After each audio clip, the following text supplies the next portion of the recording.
Parce que Jésus a vraiment beaucoup trop souffert pour que tu te permettes de dénigrer son don. Parce qu'en fait, accepter de subir des blessures de rejet, accepter de subir la maladie, accepter de subir l'affliction comme je l'ai subi, c'est simplement dénigrer le prix que Jésus a payé.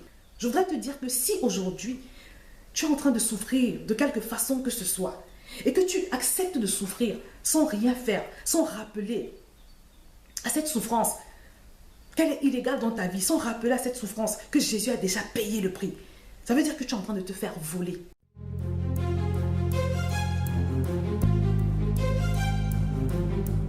Bonjour à tous, bienvenue sur VTV pour l'émission Expérience surnaturelle. Aujourd'hui, on va parler de l'échange divin. L'échange divin fait partie des 5 points que j'avais évoqués la semaine dernière et je vous avais dit qu'il est nécessaire, qu'il est même indispensable de maîtriser, de recevoir la révélation de ces 5 choses pour pouvoir vivre les plans de Dieu, les plans de paix et de bonheur qu'il nous réserve.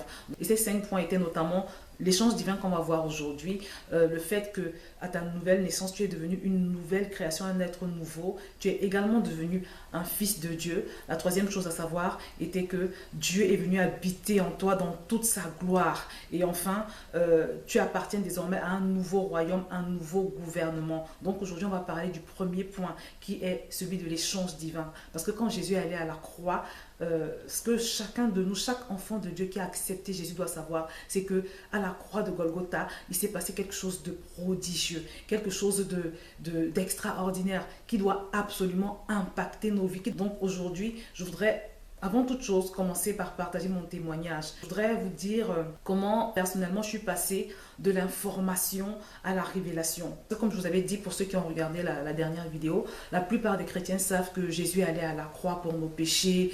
Ils savent à peu près tout ce qui est dit au sujet de la crucifixion de Jésus, sauf que cette connaissance est souvent juste de l'information en fait. Or, pour pouvoir jouir des promesses, de la puissance qu'il y a dans une parole, il est important d'en recevoir la révélation. Il est important de voir cette parole avec les yeux de la foi. Donc, je vais commencer par partager mon témoignage de comment est-ce que personnellement je suis passée de l'information à la révélation. Je devais avoir 1 an et demi ou 2 ans dans la foi à peu près. Et je me suis retrouvée dans une situation vraiment très très difficile, une situation qui m'avait beaucoup fait souffrir. Et c'était vraiment une épreuve parce que je me souviens que je m'étais retrouvée à recommencer à avoir des pensées de suicide. Parce qu'avant ma conversion, j'avais souvent des pensées de suicide. J'étais habitée tout le temps par des pensées de suicide. J'en profite pour dire que c'est démoniaque. Si tu te retrouves à avoir des pensées de suicide, sache que c'est un esprit méchant qui est après toi et qui veut te pousser à commettre le pire. Donc, j'ai recommencé à avoir ces pensées. C'était une situation, en fait, qui me volait ma paix. Vous voyez le genre de situation qui vous vole votre paix et vous êtes obligé de la subir. Vous ne pouvez rien faire. Vous ne pouvez pas en sortir. Une sorte d'impasse. Je ne peux malheureusement pas vous donner tout le détail de ce qui s'est passé parce que ça implique des personnes et voilà, vous comprenez. Mais ce qui est sûr, c'est que c'était une situation vraiment pénible. Je priais tous les jours, je demandais à Dieu de me sortir de là. Je lui disais, mais Seigneur, mais délivre-moi, je t'en supplie, aide-moi, vraiment je n'en peux plus, je n'y arrive plus et tout ça. Je priais comme ça tous les jours, je pleurais devant Dieu et rien ne se passait. Et un jour, dans un moment de prière où je m'étais un peu retirée dans la prière, le Seigneur me dit que en fait, je suis en train de souffrir, de subir une souffrance que je ne devrais pas subir. Parce que cette souffrance a déjà été endurée pendant le calvaire de Jésus. Et c'est là où le Saint-Esprit commence à m'expliquer la portée du calvaire de Jésus. Il commence à me faire comprendre que toutes les souffrances de Jésus ont été endurées pour que justement tout enfant de Dieu, toute personne qui a accepté Jésus, qui a soumis sa vie à la seigneurie de Jésus, soit épargnée de ces souffrances. Donc il a commencé à m'enseigner. Et parallèlement, par la grâce de Dieu, j'avais pu écouter un enseignement du pasteur Bill Winston, c'est un Américain. Donc j'ai écouté le CD et là-dedans il disait que vraiment, c'est quelque chose qui m'a beaucoup marqué. Et à chaque fois que je sens que Satan essaie de me voler une chose, je me souviens de cet enseignement. Il disait dans l'enseignement que Satan essayera toujours de nous faire repayer pour ce que Jésus a déjà payé. Je le redis, Satan essaye en permanence de te faire repayer et de me faire repayer pour ce que Jésus a déjà pourtant payé à prix de sang. Il y avait eu cet enseignement du pasteur Bill Winston que j'avais écouté et parallèlement, toujours par concours de circonstances, je me suis retrouvée à regarder le film sur le calvaire de Jésus. C'est mes enfants qui avaient mis le CD comme ça un jour et j'étais assise, je regardais. Ce jour, pendant que je regardais avec les enfants, le Saint-Esprit recommence à me parler. Il me dit, regarde attentivement. Ce que tu vois là, ces scènes de torture, Parce que le film montrait vraiment toutes les tortures que Jésus avait endurées, comment il avait été fouetté, comment il avait craché dessus, comment il avait été humilié. Et je ne parle pas des images où il était tout couvert de sang et tout ça. Donc pendant que je regardais, le Seigneur me dit, regarde, ce que tu vois, c'est vraiment passé. Il a vraiment souffert. Et cette souffrance que tu vis aujourd'hui est complètement illégale dans ta vie.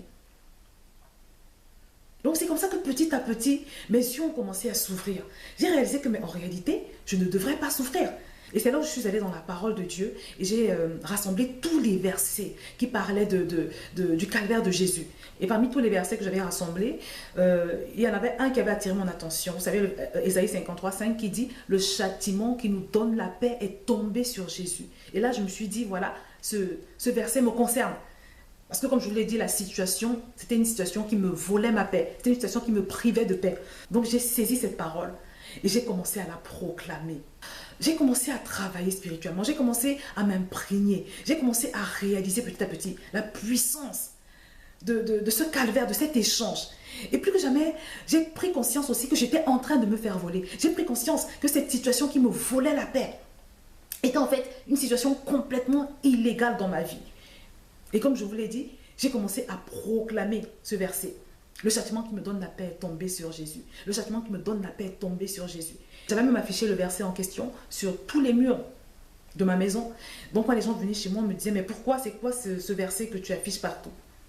Mais je ne pouvais même pas leur expliquer. Toujours est-il qu'à partir de ce moment où le Saint-Esprit a utilisé tous ces facteurs pour me faire comprendre que j'étais en train d'être volée par Satan et que je devais lui demander, avec l'autorité que Dieu nous a donnée dans Luc 10, 19, je vous ai donné le pouvoir de marcher sur les serpents et les scorpions et sur toute la puissance du diable. Donc, je me suis saisie de toutes ces vérités pour commencer à réclamer ma liberté, pour commencer à rappeler à l'esprit d'affliction qu'il était en illégalité dans ma vie. Donc j'ai commencé à prier, j'ai commencé à proclamer. Je le faisais tous les jours. Et je me rappelle qu'à un moment donné, le Saint-Esprit m'a conduit dans un jeûne de 2 semaines. Au bout de 2 semaines, j'ai pu être libérée complètement de cette situation. Et ça s'est fait de façon tellement prompte, de façon subite. Je vous assure. Donc vraiment, c'est au travers de cette épreuve que j'avais traversée que j'ai pu avoir la conscience de la puissance dans l'échange divin. Parce que Jésus est allé à notre place. Il est devenu péché, nous dit la parole. Il est devenu malédiction. Il a expérimenté le rejet. Vous savez, beaucoup de gens ne comprennent pas pourquoi, à la fin, vers la fin de son calvaire, il a dit Eli, lama sabachthani, qui signifie mon Dieu, pourquoi m'as-tu abandonné? C'est parce qu'à ce moment, il était tellement couvert de nos péchés, il était tellement couvert de nos afflictions, de nos souffrances, que la présence de Dieu s'était retirée. Parce que Dieu ne supporte pas le péché, il est saint. Dieu s'était retiré de Jésus. Donc il a ressenti un grand vide, tout d'un coup. Mais c'était nécessaire qu'il expérimente ce rejet pour parfaire son œuvre, l'œuvre qu'il était en train d'accomplir pour nous. Je voudrais donc te dire aujourd'hui que peu importe la situation que tu traverses, peut-être ton problème c'est le rejet. Peut-être qu'à ta naissance, ta maman s'est débarrassée de toi et que ton père, voilà, il ne s'est même pas soucié de savoir ce que tu devenais. Peut-être que tu as été adopté, tu as été placé dans un foyer où tu as connu une autre forme de rejet. Peut-être c'est ton conjoint ou ta conjointe qui t'a abandonné pour aller vivre avec quelqu'un d'autre et qu'en ce moment, tu vis avec une blessure de rejet.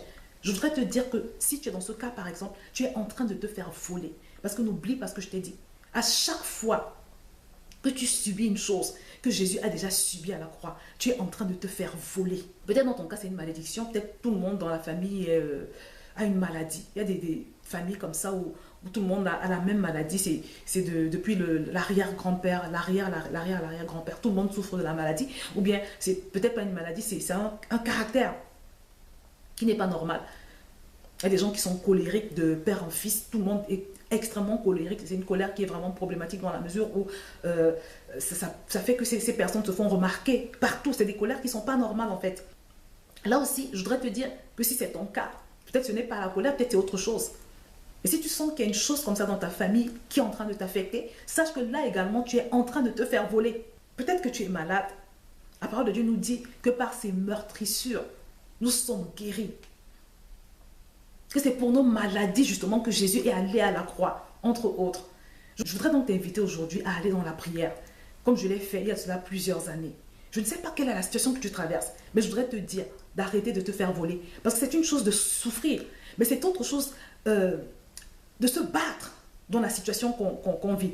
Parce que Jésus a vraiment beaucoup trop souffert pour que tu te permettes de dénigrer son don. Parce qu'en fait, accepter de subir des blessures de rejet, accepter de subir la maladie, accepter de subir l'affliction comme je l'ai subi, c'est simplement dénigrer le prix que Jésus a payé. C'est comme si ton père ou ta mère te fait un cadeau.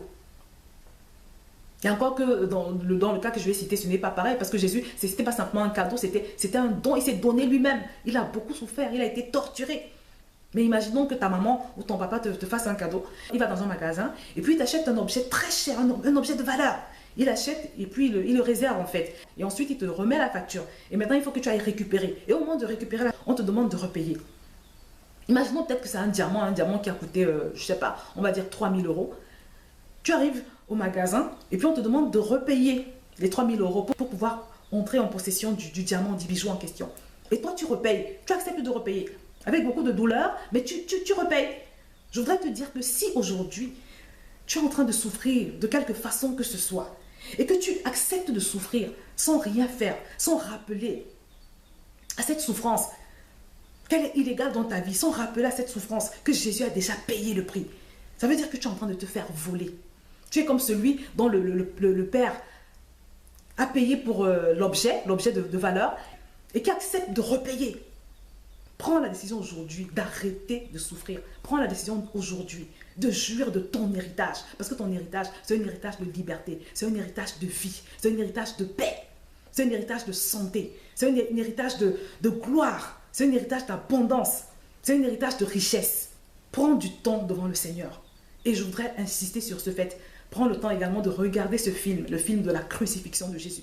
Et mesure le prix qui a été payé. Accepte que cette torture de Jésus a vraiment eu lieu. Et pendant que tu seras en train de regarder ce film, rappelle à cette chose dans ta vie que ce prix a déjà été payé. À l'époque, en faisant ma recherche sur les versets justement qui parlent du calvaire de Jésus, le Saint-Esprit m'avait montré Ésaïe 53:5 comme étant le verset qui me concernait pour mon cas. Je ne sais pas quel est le verset qui te concerne. Si tu as été rejeté, je t'ai dit, par exemple, que tu peux t'appuyer sur cette parole qui nous montre que Jésus a été abandonné pour réclamer ta liberté. Si tu es victime de honte, tu peux t'appuyer sur la parole qui nous dit que Jésus a été humilié pour réclamer ta liberté. Si tu es malade, tu peux t'appuyer sur la parole qui nous dit que par ses meurtrissures, tu es guéri pour réclamer ta liberté. Mais arrête de subir. Donc voilà ce que je pouvais dire pour le premier point d'aujourd'hui, quel échange. Il y a une puissance dans l'échange qui s'est déroulé à Golgotha. Il y a une puissance et cette puissance doit impacter ta vie. Donc prends la décision aujourd'hui de sortir de la coupe de l'ennemi. Prends la décision aujourd'hui d'arrêter de te faire voler et saisis-toi de ton héritage. Rappelle à l'envahisseur qu'il est illégal dans ta vie. Et je t'assure, ta prière de foi va le faire fuir. Je vais m'arrêter ici et je te dis à très bientôt sur VTV.